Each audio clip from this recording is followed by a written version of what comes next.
Good morning, everyone. Welcome to the online classroom of production management, planning, and control. So, today we are going to study about work study and work measurement. Okay, so up to now we have completed more than 80% of the syllabus of this course, and only 2 or 3 chapters are remain. And whatever practicals I have given on the WhatsApp group, so you all have to write those practical and submit it in the next week. Okay, so let's start the new chapter, that is work study. So what is work study? Work study is a generic term for those techniques, method study, and work measurement which are used in examination of human work in all its context. Okay, तर work study म्हणजे काय असतं? Work स्टडीमध्ये काय केलं जातं? ज्या काही टेक्निक्स, ज्या काही मेथड्स किंवा जे काही काम करण्यासाठी लागणारा वेळ आहे याचं एक्झामिनेशन केलं जातं किंवा याचं ॲनालिसिस केलं जातं. त्याला आपण काय म्हणतो? Work study. म्हणजे एखाद्या ऑर्गनायझेशनमध्ये जे काही प्रोडक्शन डिपार्टमेंट आहे, प्रोडक्शन डिपार्टमेंटमध्ये, कारण आपला जो कोर्स आहे हा प्रोडक्शन अँड ऑपरेशन मॅनेजमेंट किंवा प्रोडक्शन प्लॅनिंग अँड कंट्रोल आहे, तर आपण जे काही वर्क स्टडी करणार हे कोणत्या डिपार्टमेंटची करणार आहे? प्रोडक्शन डिपार्टमेंटची. ओके, तर प्रोडक्शन डिपार्टमेंटमध्ये जे काही वर्क केलं जाणार, वर्क कोण करणार? मशिनरीज अँड मेन्स, म्हणजे ज्या काही मशिनरीज आहेत ऑर्गनायझेशनमध्ये आणि जे काही त्यांना ऑपरेट करणारे वर्कर्स आहेत. ओके, तर ते वर्कर्स कोणत्या टेक्निक वापरणार, कोणत्या मेथड्स वापरणार, किंवा ते काम करण्यासाठी त्यांना किती वेळ लागणार, या सर्व गोष्टींचा अभ्यास ज्यामध्ये केला जातो त्याला काय म्हणतात? Work study. Okay, and which lead systematically to the investigation of all the factors which affect the efficiency and economy of the situation being reviewed in order to effect improvement. म्हणजेच ह्या सर्व गोष्टीचा अभ्यास कशासाठी केला जाणार? की जेणेकरून जी काही कामाची इफिशियन्सी आहे ही इफिशियन्सी इन्क्रीज झाली पाहिजे आणि इकॉनॉमिक वर्क झालं पाहिजे, म्हणजे कमीत कमी किमतीमध्ये तो प्रोडक्ट तयार झाला पाहिजे. यासाठी ह्या सर्व गोष्टींचा अभ्यास केला जातो. Okay, then the next topic is objectives of work study. So which are different objectives? So first objective is increase efficiency. Okay, so increase efficiency of workers to improve the product quality. Okay, the better product quality. If the efficiency of the worker is increased, then definitely the quality of product will be increased. To choose the fastest method to do job, म्हणजेच अशी एक method आपल्याला निवडावी लागणार की ज्यामुळे जे काही काम आहे हे लवकरात लवकर होणार. To improve the working process, जे काही वर्किंग प्रोसेस आहे हे इम्प्रूव्ह करणं हे सुद्धा कशामध्ये केलं जातं? वर्क स्टडीमध्ये केलं जातं. Then less fatigue to operators and workers, effective labour control, effective utilisation of resources available in the organisation,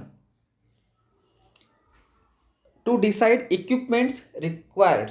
okay, so whatever equipments required for the different operations in the organizations, so the effective utilization of that resources as well as which equipments are going to use for the different operations. म्हणजेच एखाद्या ऑर्गनायझेशनमध्ये एखादा product तयार होत असणार, तर तो product तयार करण्यासाठी कोणते कोणते इक्विपमेंट लागणार हे डिसाईड करणं हे कशामध्ये डिसाईड केलं जातं?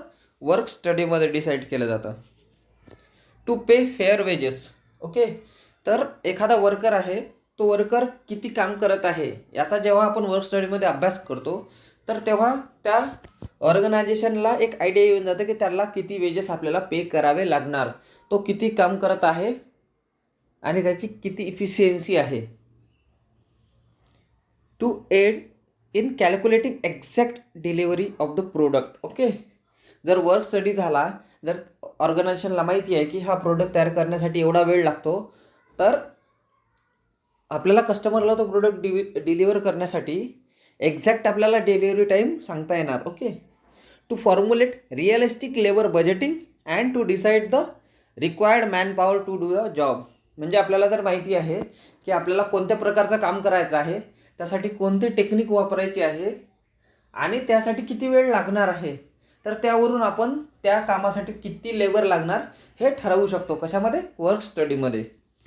Okay, so these are the objective of work study. So we will study the work techniques in two methods. That is, first one is method study and work measurement. म्हणजेच work study आपण जेव्हा करू तेव्हा work study करताना आपण दोन महत्त्वाचे topics पाहणार आहोत. एक म्हणजे मेथड स्टडी आणि दुसरा आहे वर्क मेजरमेंट.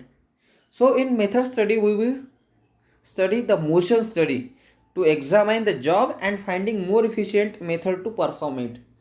म्हणजेच मेथड स्टडीमध्ये किंवा मोशन स्टडीमध्ये काय केलं जाणार की ज्या काही मेथड्स आहेत एखादा जॉब करण्यासाठी, तर त्यासाठी आपल्याला मोस्ट इफिशियंट कोणती मेथड राहतं ह्याच्यामध्ये शोधल्या जाणार. तर त्याला आपण काय म्हणणार? मेथड स्टडी किंवा मोशन स्टडी. आणि वर्क स्टडीमध्ये नेक्स्ट टॉपिक आहे वर्क मेजरमेंट. वर्क मेजरमेंटमध्ये काय केलं जाणार? टाईम स्टडी केली जाणार to determine the time necessary to perform a job and its elements. Okay, तर वर्क स्टडीमध्ये आज आपण काय पाहणार? Method study. आणि आपण नेक्स्ट जो काही आपला सेशन राहणार त्यामध्ये आपण पाहूया वर्क मेजरमेंट म्हणजे काय असतं. ओके, तर आता पाहूया method study. Okay, so before starting method study I am given some advantages of work study. So first of all, work study ensures high productivity. Okay, तर वर्क स्टडी इन्श्युअर करतं. काय ensure करतं? Higher productivity. Okay, तर higher productivity कशी ensure करणार? तर work स्टडीमध्ये आपण सुरुवातीला डेफिनेशनमध्ये पाहिलं वर्क स्टडीमध्ये कशाचा अभ्यास केला जातो, कोणत्या कोणत्या टेक्निक्स वापरल्या जाणार आहेत. वर्क स्टडीमध्ये आपण काय अभ्यास करणार आहोत? कोणत्या कोणत्या टेक्निक्स वापरल्या जाणार आहे, त्यानंतर कोणत्या कोणत्या मेथड्स किंवा कोणतं काम कशा प्रकारे केलं जाणार, ह्या सर्व गोष्टींचा अभ्यास आपण वर्क स्टडीमध्ये करणार आहोत. So definitely it will increase the or it will ensure the higher productivity.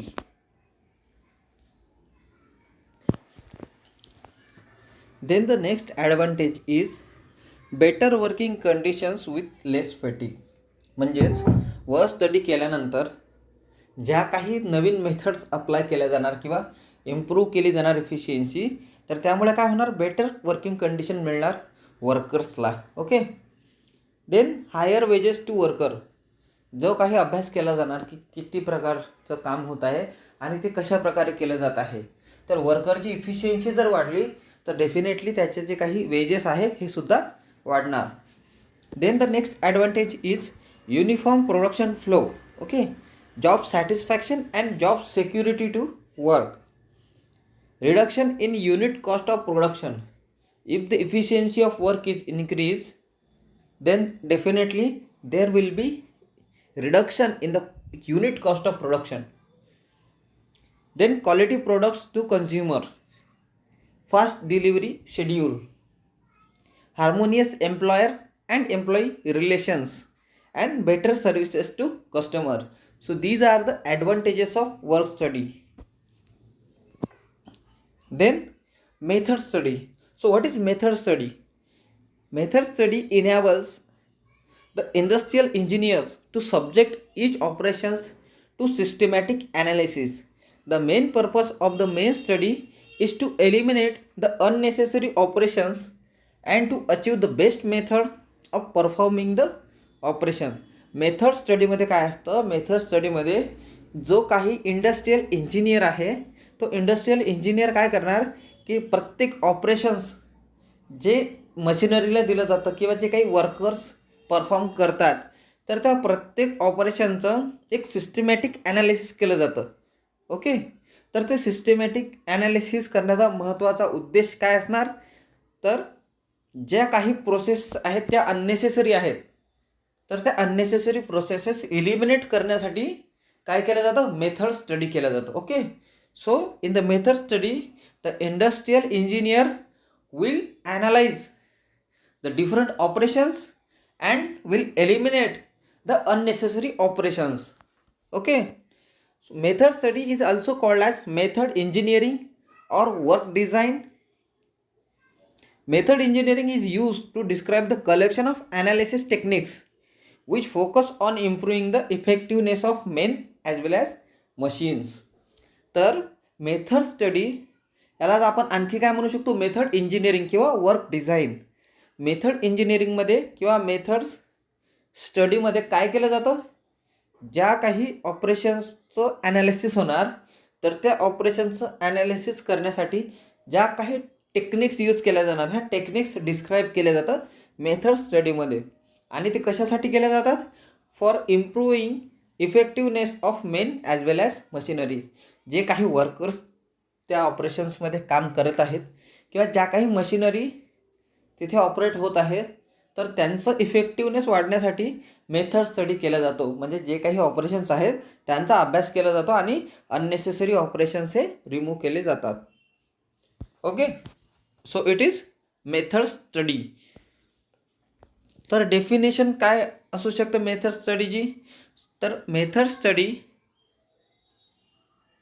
ही अशी एक प्रोसेस आहे की ज्यामध्ये ज्या काही ऑपरेशन्स आहेत त्या ऑपरेशन्सचं ॲनालिसिस केलं जातं आणि अननेसेसरी ऑपरेशन्स हे रिमूव्ह केले जातात किंवा एलिमिनेट केले जातात. Objectives of method study. तर मेथड स्टडीचे ऑब्जेक्टिव्ज कोणते आहेत. Method study is essentially concern with finding better ways of doing things.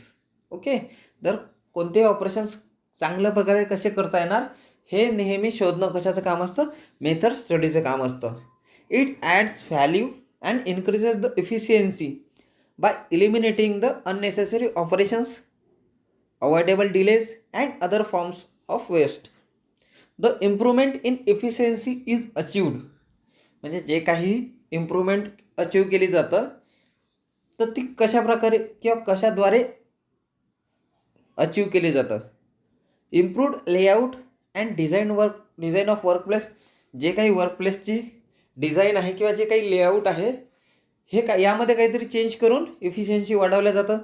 किंवा improved and efficient work procedures. ज्या काही वर्क प्रोसिजर्स आहेत ह्या इम्प्रूव्ह केल्या जातं. Effective utilisation of men machine and material. जे काही वर्कर्स आहेत किंवा ज्या काही मशिनरीज आहेत किंवा जे काही मटेरियल यूज केलं जात आहे तो पर्टिक्युलर प्रोडक्ट तयार करण्यासाठी, तर यामध्ये किंवा या गोष्टींचं ज्या इफेक्टिव्ह युटिलायझेशन होणार त्यामुळे सुद्धा इफिशियन्सी वाढणार. Improve design or specification of the final product. जो काही प्रोडक्ट ऑर्गनायझेशन तयार करत आहे तर त्या प्रोडक्टची जे फायनल डिझाईन आहे किंवा स्पेसिफिकेशन आहे हे जर इम्प्रूव्ह केलं तर अल्टिमेटली काय होणार, इफिशियन्सी कामाची वाढणार. Okay, then we will see the objectives. Present and analysis to facts considering or concerning the situation. तर ज्या काही सिच्युएशनचा किंवा ज्या काही ऑपरेशन्सचा अभ्यास वर्क स्टडीमध्ये केला जात आहे किंवा त्या मेथड स्टडीमध्ये केला जात आहे तर तो जो काही अहवाल राहणार, जो काही रिपोर्ट राहणार तो रिपोर्ट जसाच्या तसा सबमिट करणं. म्हणजेच काही सिच्युएशन आहेत, काही सिच्युएशनमध्ये काम व्यवस्थित होत नाही आहे तर त्यावेळी ते काम जसं होत आहे तसाच रिपोर्ट देणं हे एक महत्त्वाचं ऑब्जेक्टिव्ह असतं मेथड स्टडीचा. To examine those facts critically. जे काही तिथे फॅक्ट्स आहेत किंवा काम ज्या पद्धतीनं होत आहे तर त्यांचा एक क्रिटिकली अभ्यास करणं हे महत्त्वाचा उद्देश असतं मेथड स्टडीचा. To develop the best answer possible under given circumstances based on critical examination of facts. मग म्हणजेच जे काही क्रिटिकल एक्झामिनेशन केलं जाणार त्या फॅक्ट्सचं त्या बेसिसवर तिथे कोणत्या गोष्टी किंवा कोणत्या मेथड्स अप्लाय केल्या जाऊ शकतात याचा निर्णय घेणं हे सुद्धा महत्त्वाचं काम असतं मेथड स्टडीचं. Okay, then steps or procedures involved in the method study. म्हणजेच मेथड स्टडीमध्ये कोणत्या स्टेप्स आहेत किंवा मेथड स्टडी नेमकं कशी केलं जातं याच्या काही स्टेप्स आहेत तर त्या स्टेप्स आपण पाहणार आहोत. Okay, so first step is select the work to be studied and define its boundaries. म्हणजेच आपल्याला ज्या काही ऑपरेशन्सचा अभ्यास करणं आहे तर ते ऑपरेशन आधी सिलेक्ट करणं, म्हणजे आपल्याला निश्चित करावं लागणार की आपल्याला ऑर्गनायझेशनमध्ये आपल्याला कोणतं वर्क आहे की ज्याची आपल्याला स्टडी करायची आहे. नेमकं ज्या ऑपरेशनमध्ये जास्तीत जास्त प्रॉब्लेम फेस करत आहे ऑर्गनायझेशन, तर त्याच ऑपरेशनमध्ये जनरली स्टडी केला जातो. Okay, so first of all selection of the operation, then record the relevant facts about the job by directing observation and collect such additional data as may be needed from appropriate sources. म्हणजे एवढं आपण select केलं की आपल्याला या वर्कचं analysis करणं आहे, तर त्यानंतर रेकॉर्ड करावं लागणार. काय रेकॉर्ड करावं लागणार? ॲक्च्युअली तिथे वर्क कसं होत आहे, आणि हे ॲक्च्युअली वर्क कसं होत आहे कसं शोधणार की जे काही डायरेक्ट ऑब्झर्वेशन्स आहे, म्हणजे जे काही ऑपरेटर तिथं काम करतात किंवा जे काही सुपरवायझर त्या ऑपरेशन्समध्ये काम करत आहे, तर त्यांच्याकडून हा डेटा कलेक्ट केला जातो. Then examine the way of the job being perform and challenge its purpose. म्हणजेच जेव्हा आपण एखादा रेकॉर्ड केलं जाणार ऑपरेशन्स की हे नेमकं कसं केलं जातं, तर त्यानंतर ते ऑपरेशन्स कसं केलं जाणार आहे आणि त्यामध्ये काय इम्प्रूव्हमेंट होऊ शकतं हे एक्झामाइन करणं, ही झाली third stage. Then the fourth stage is develop the most practical, economic and effective methods drawing on the contribution to those concern. म्हणजेच आता एक वेळा जेव्हा माहिती पडतं ऑर्गनायझेशनला की ऑपरेशन्स या प्रकारचे केले जात आहे आणि त्यामध्ये ह्या इम्प्रूव्हमेंट केल्या जाऊ शकतात, तर त्या कोणत्या इम्प्रूव्हमेंट केल्या जाऊ शकतात याचं डेव्हलपमेंट करणं किंवा त्या तयार करणं, ही झाली fourth step. Then evaluation. So evaluate the different alternatives to developing a new improve method, comparing cost effectiveness of the selected new method. म्हणजेच आता ते ऑपरेशन्स नवीन प्रकारे कसं केलं जाणार किंवा एखादी नवीन मेथड आहे, तर त्या मेथडसुद्धा आपल्याला अल्टरनेटिव्ह लागणार. म्हणजे जर एखादं काम करण्यासाठी आपण 4 मेथड नवीन शोधले आहेत, तर त्या 4 मेथड्सपैकी कॉस्ट इफेक्टिव्ह कोणती राहणार, म्हणजे आपल्याला कमीत कमी किमतीमध्ये ते ऑपरेशन्स कसं केलं जाऊ शकते, जेणेकरून जो काही फायनल प्रोडक्टची कॉस्ट आहे ही वाढलीसुद्धा नाही पाहिजे आणि कामसुद्धा व्यवस्थित झालं पाहिजे, तर याचासुद्धा अभ्यास केला जातो. Then define the new method as the result in a clear manner and present it to those concern. म्हणजेच मॅनेजमेंट, सुपरवायझर आणि वर्कर्स आहेत, तर यांना जी काही नवीन मेथड आपण किंवा त्या इंडस्ट्रियल इंजिनियरनी शोधली आहे नवीन मेथड, तर त्या नवीन मेथडला डिफाईन करणं, म्हणजे ते सांगणं मॅनेजमेंटला, सुपरवायझरला आणि त्या ऑपरेशन्समध्ये काम करणाऱ्या ॲक्च्युअल वर्कर्सला, तर त्याला म्हणतात definition or defining the new method. Then install a new method as a standard practice and train the persons involved in applying it. म्हणजे जे काही आपण नवीन मेथड शोधलेली आहे किंवा जी काही नवीन मेथड आपण यूज करणार आहोत, तर त्या मेथडचा वापर कसा करायचा आहे याविषयी त्या वर्कर्सला ट्रेनिंग दिलं जातं. ओके, त्याला आपण म्हणतो installation of the new method. Then maintaining the new method and introduce control procedure to prevent the drifting back to the previous method.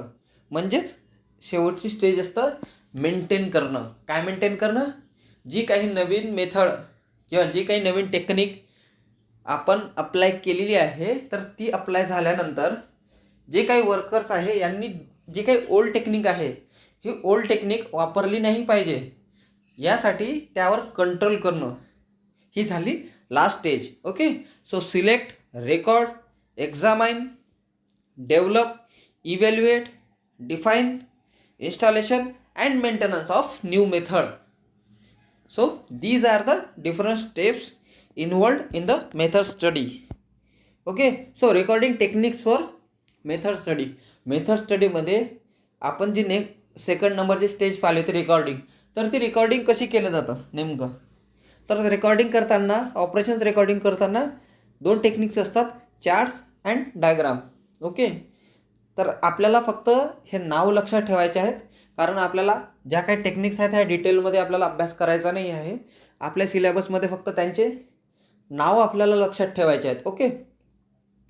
So there are two methods or two techniques.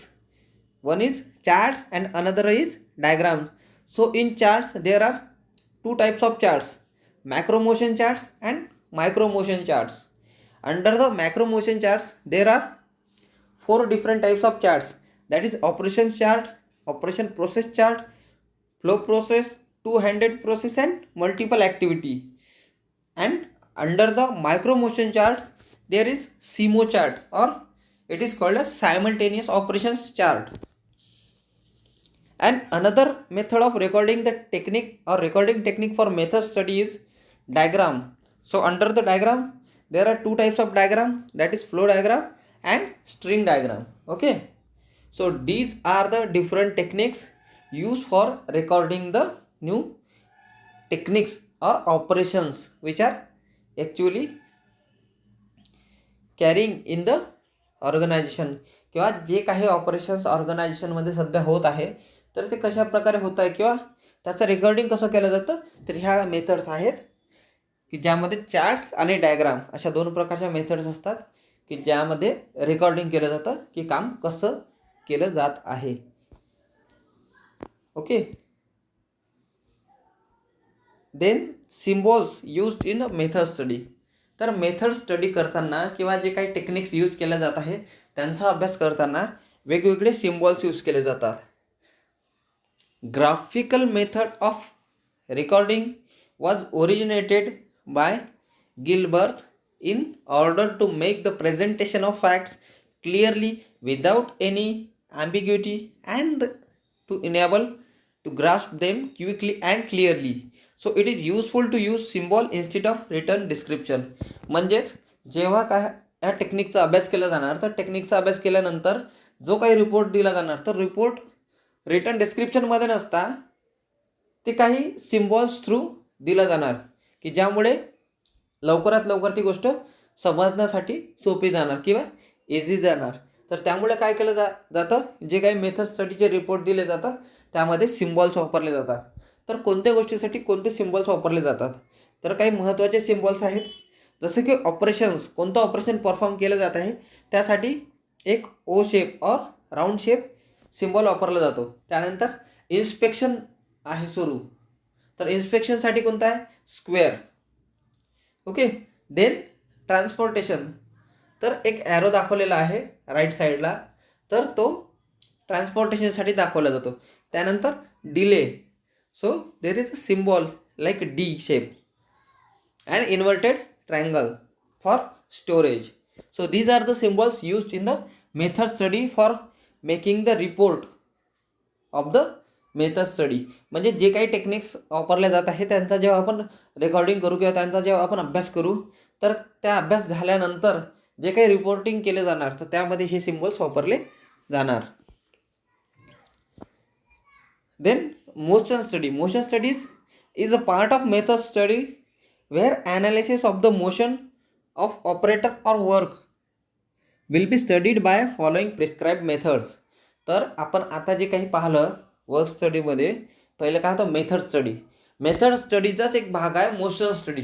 Method स्टडीमध्ये आपण काय पाहिलं की कोणत्या कोणत्या प्रकारचं काम केलं जातं, कोणत्या कोणत्या टेक्निक्स वापरल्या जातात आणि त्या टेक्निक्स इम्प्रूव्ह कशा केल्या जाणार. तर मोशन स्टडीमध्ये आपण काय स्टडी करू की जे काही वर्कर्स काम करत आहे किंवा जे काही त्यांचं मोशन आहे वर्कर्सचं, तर ते कशा प्रकारे काम करतात यांचा स्टडी केला जातो, त्यांच्या मोशन्सचा स्टडी केला जातो. तर त्याला आपण काय म्हणतो motion study. So recording techniques of motion study. Most of the techniques mention in the method study is used in the motion study. म्हणजे आपण ज्या मागं काही चार्ट पाहिला की कोणत्या कोणत्या टेक्निक्स रेकॉर्डिंगसाठी वापरले जातात, चार्ट्स वापरले जातात आणि डायग्राम कोणते कोणते पाहिले, फ्लो डायग्राम होता आणि स्ट्रिंग डायग्राम. ओके. तर त्याच प्रकारच्या काही मेथड्स आहेत किंवा त्यापैकीच काही मेथड्स आहेत ज्या मोशन स्टडीमध्ये सुद्धा वापरल्या जातात. So first of all macro motion study आणि मायक्रो मोशन स्टडी, तर त्याच टेक्निक आहेत त्या मोशन स्टडीमध्ये सुद्धा वापरल्या जातात. Under the micro motion study or macro motion study flow process chart, two handed process chart, ह्या 2 टेक्निक वापरल्या जातात. आणि आपण जेव्हा मेथड स्टडी पाहिला तर त्यामध्ये मॅक्रो स्टडीमध्ये 4 टेक्निक्स आपण पाहिल्या होत्या. त्यापैकी 2 टेक्निक्स ह्या मोशन स्टडीमध्ये फॉलो केल्या जातात. And under the micro study there is simultaneous operation chart, that is SIMO charts. Okay, so today we discussed about the method study and the motion study under work study. Okay, तर work study या चॅप्टरमध्ये आज आपण काय पाहिलं, method study. आणि यानंतरचा जो भाग आहे वर्क मेजरमेंट, तर हे आपण आता नेक्स्ट सेशनमध्ये पाहणार की वर्क मेजरमेंट म्हणजे टाईम कसा कॅल्क्युलेट केला जातो किंवा प्रत्येक ऑपरेशनला किती वेळ लागतो आणि तो वेळ कसा इम्प्रूव्ह करायचा आहे. तर हे आपण कशामध्ये शिकणार, वर्क मेजरमेंटमध्ये. Okay, so thank you and thank you for joining the session.